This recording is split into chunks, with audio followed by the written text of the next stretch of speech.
Olá, bem-vindos ao canal. Meu nome é Fumihiro e você está no canal Fumihiro Tênis de Mesa. Hoje eu vou mostrar para você as variações do drive caneteiro. Esse vídeo foi um pedido do seguidor do canal Urso Polar. Obrigado pela sugestão.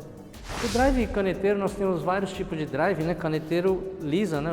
Geralmente o jogador que joga nesse estilo aqui, caneta, ele joga com a borracha lisa aqui para poder fazer os pontos com drives de direita. É muito importante que o jogador caneteiro tenha um drive potente, porque a esquerda aqui ela não tem tanta potência, então ele precisa ter vários tipos de técnicas aqui na direita. O primeiro drive seria o drive normal, que seria um drive potente, que é um drive que você pega um pouco chapado, mas não batido, né? Ele é um drive, o que nós chamamos de drive, são bolas com bastante giro, né? Bastante efeito, então você vai dar giro na bola, vai dar efeito na bola, mas vai pegar chapado para ganhar mais potência, para a bola espirrar mais e chegar na mão do adversário com bastante potência, bem pesada.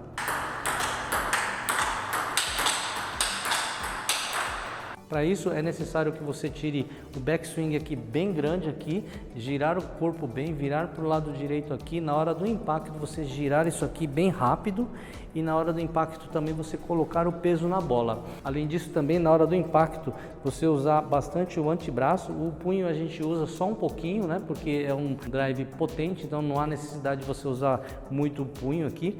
É mais o antebraço aqui e o giro do corpo, mais a transferência de peso.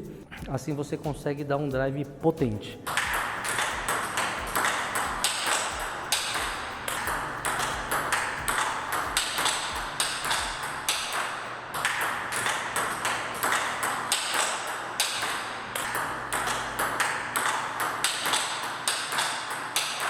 Temos o loop drive, que nós usamos bastante em bolas para baixo, né? Quando a bola vem para baixo aqui, aquelas bolas que você não sabe se sai ou não sai, ela sai aqui bem pertinho aqui dessa linha branca do fundo da mesa, então não dá para você entrar com um drive muito potente, porque a bola está muito baixa, ela está muito próximo da mesa que você pode se machucar, então a gente usa o loop drive.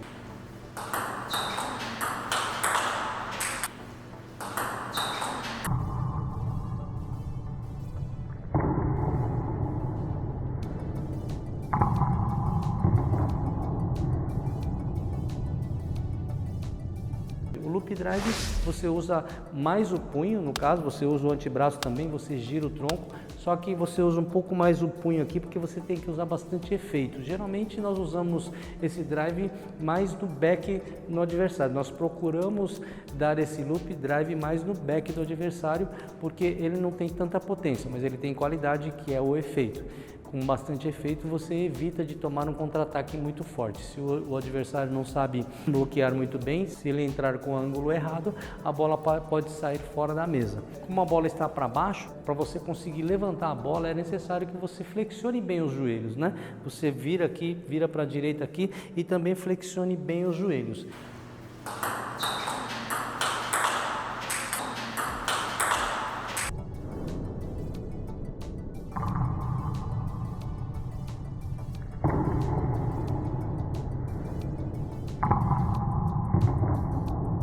E é bom não deixar a bola cair demais também. Às vezes você não consegue pegar a bola em cima da mesa aqui, porque você não sabe se a bola vai sair ou não vai sair. Então você fica um pouco na dúvida e você não consegue pegar ela muito rápido e às vezes você deixa ela cair um pouquinho. Nesse caso, você tem que flexionar bem os joelhos para ajudar a bola a subir. Você usa bastante o punho para dar bastante efeito na bola. Bom, esse seria o segundo drive aqui, que se chama loop drive.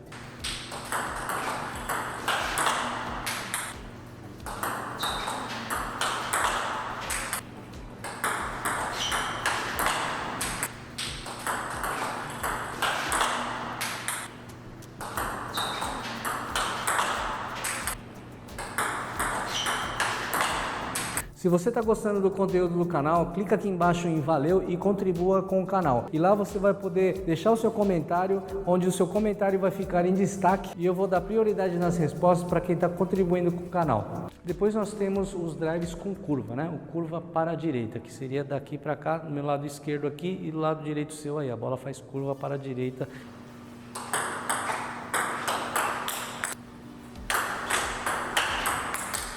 Nesse caso, você vai pegar a bola, geralmente a gente pega a bola aqui por trás dela, na parte de trás dela aqui, às vezes com ângulo fechado, no caso de loop drive, às vezes um pouco mais aberto, chapado, no caso de drive potente. No caso de drive com curva para a direita, você vai pegar pelo lado de fora dela aqui.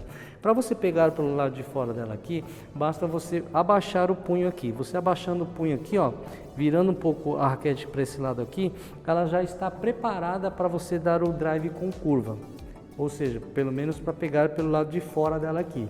Depois é tudo igual, você coloca o ombro aqui, coloca o peso na hora do impacto, usa o antebraço também, e dependendo se a bola estiver para baixo, você usa o punho, e se ela estiver para cima, você usa menos o punho. Mas sempre pegando pelo lado de fora dela aqui, tentando raspar pelo lado de fora aqui usando o antebraço. Assim ela vai fazer uma curva para a direita.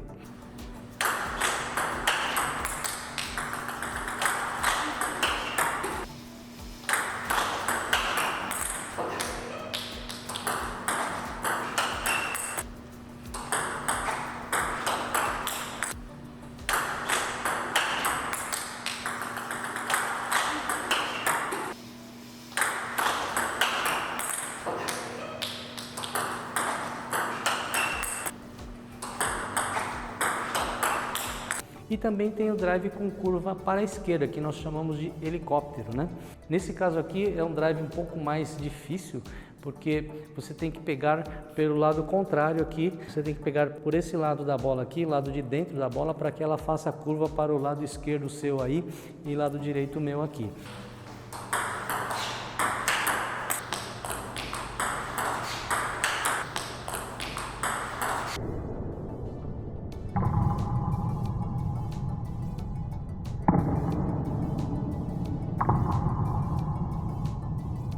No caso de caneteiro aqui, não é tão fácil você levantar a raquete como um clássico. O clássico ele segura assim, levanta a raquete, tá tudo certo, consegue pegar a bola pelo lado de dentro. Mas no caso do caneteiro, ele levanta aqui e levanta muito pouco.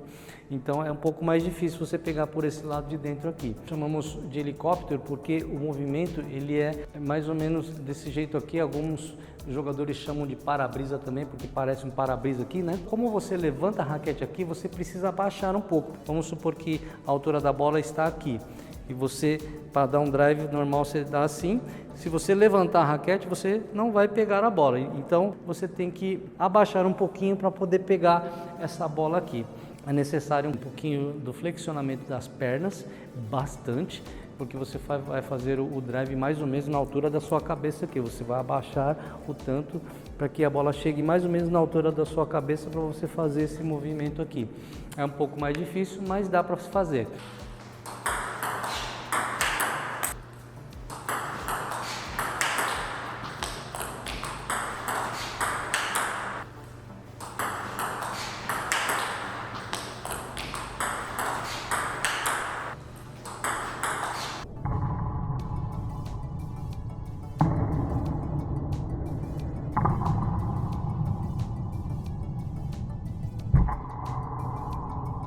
Agora temos também o drive sem efeito. O drive sem efeito nós usamos geralmente quando a bola vem para baixo, né? Quando a bola vem para baixo, você tem uma opção que é dar o loop drive, usar bastante o punho aqui e depois raspar e devolver no back do adversário. O drive sem efeito, ele está sem efeito. Se o jogador souber que está sem efeito, ele consegue contra-atacar essa bola, porque a bola é fraca, né? A bola não tem potência nenhuma, está sem efeito, então é mais fácil para o jogador. Usamos de vez em quando, mas para tentar ludibriar o adversário. A gente tenta simular um drive com efeito e manda sem efeito. Como é feito isso? Você tira o backswing igual, coloca o ombro igual, só que você não vai colocar o efeito. Como você não coloca o efeito? Não usando o punho, não usando muito o antebraço, ou seja, você vai empurrar a bola ao invés de raspar a bola.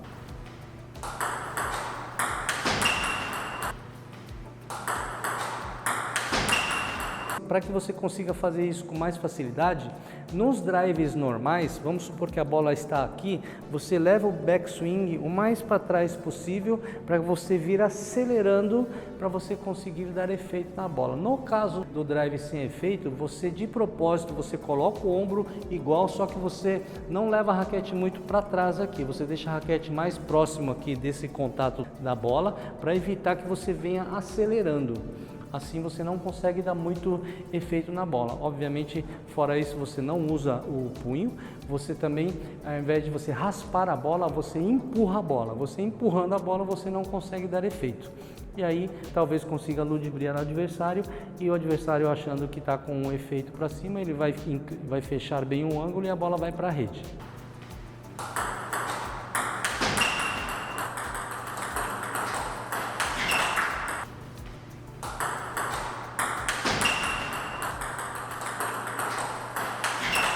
E por fim, o drive para baixo. Também é muito difícil usar, mas dá para se usar, dependendo da situação, principalmente quando você joga com um jogador canhoto, né? O jogador canhoto muitas vezes ele saca aqui, saindo da mesa aqui de propósito para fazer você vir para cá e para depois ele tentar te travar aqui. Você pode tentar um drive para baixo aqui. O drive para baixo, diferente dos drives normais, o drive com curva você pega um pouco por fora, o drive para baixo você pega por baixo da bolinha aqui.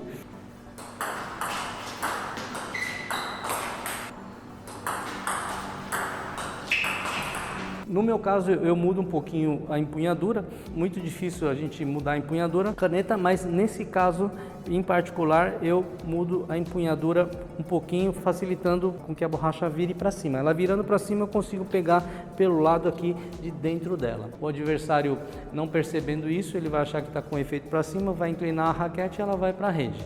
Você pegando na parte de baixo da bola aqui. Dando um exemplo aqui, seria mais ou menos um lançamento de bola de um jogador profissional de boliche.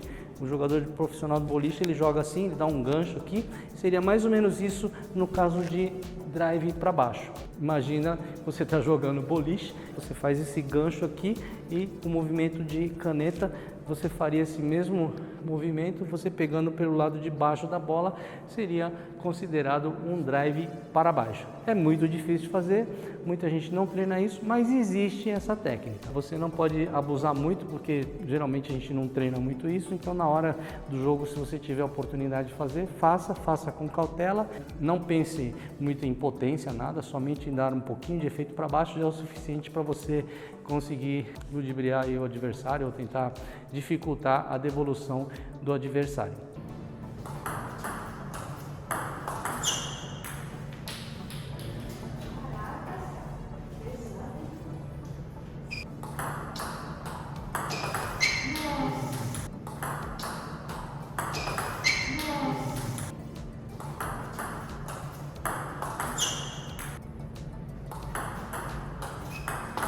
Nossa senhora, que coisa! Ok? Eu dei aqui 6 exemplos de drives que é possível no tênis de mesa para jogadores caneteiros aqui. Espero que você consiga treinar, é necessário treinar bastante porque são 6 tipos de drives, né? Se você conseguir fazer todos esses 6, você está de parabéns. O intuito aqui foi ensinar para você quais tipos de drive existe para jogadores caneteiros.